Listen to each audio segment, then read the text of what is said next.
पश्चिम बंगाल के सभी 293 सीटों के रुझान आ गए हैं। बंगाल में बीजेपी 174 सीटों पर आगे है। पश्चिम बंगाल के रुझानों में बीजेपी को बहुमत मिलता हुआ दिखा है। पश्चिम बंगाल की यह बात है। और तमिलनाडु की अगर बात करें तो एक्टर विजय की पार्टी सबसे आगे। केरल में कांग्रेस नेतृत्व वाले यूडीएफ को रुझानों में बहुमत मिल गया है। पुदुचेरी में एक बार फिर बीजेपी की सरकार बनती दिख रही है। असम में भी रुझानों में भारतीय जनता पार्टी सबसे बड़ी पार्टी के तौर पर उभर गई है।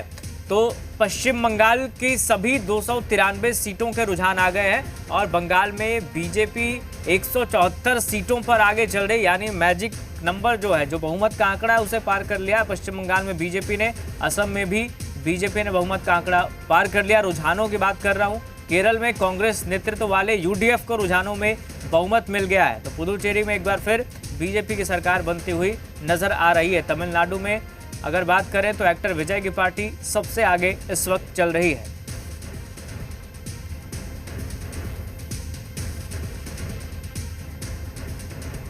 पश्चिम बंगाल में आपको बता दें, रुझानों में बीजेपी को बहुमत मिला। आज शाम बीजेपी कार्यालय पहुंचेंगे पीएम मोदी। बीजेपी मुख्यालय जाएंगे शाम 6:30 बजे।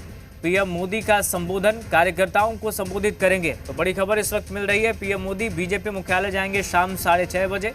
प्रधानमंत्री का संबोधन होगा, कार्यकर्ताओं को संबोधित करेंगे नरेंद्र मोदी। तो पश्चिम बंगाल में रुझानों में बीजेपी को बहुमत मिल गया। इसी बीच बड़ी खबर ये भी, शाम आज बीजेपी कार्यालय पहुंचेंगे पीएम मोदी और कार्यकर्ताओं को शाम 6:30 बजे संबोधित करेंगे।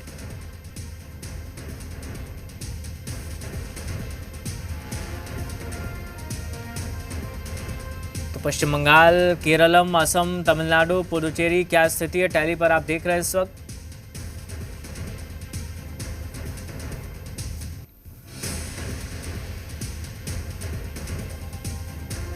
तो तमाम अपडेट्स सबसे पहले हम आप तक पहुंचा रहे हैं। पश्चिम बंगाल में रुझानों में बीजेपी को बहुमत मिल चुका है। तमिलनाडु में एक्टर विजय की पार्टी टीवी के सबसे आगे चल रही है, 111 सीटों पर आगे चल रही है। असम में बीजेपी 98 सीटों पर आगे चल रही है। केरलम की बात करें तो यूडीएफ 96 सीटों पर आगे है। और इसी बीच खबर यह कि प्रधानमंत्री आज कार्यकर्ताओं को संबोधित करेंगे।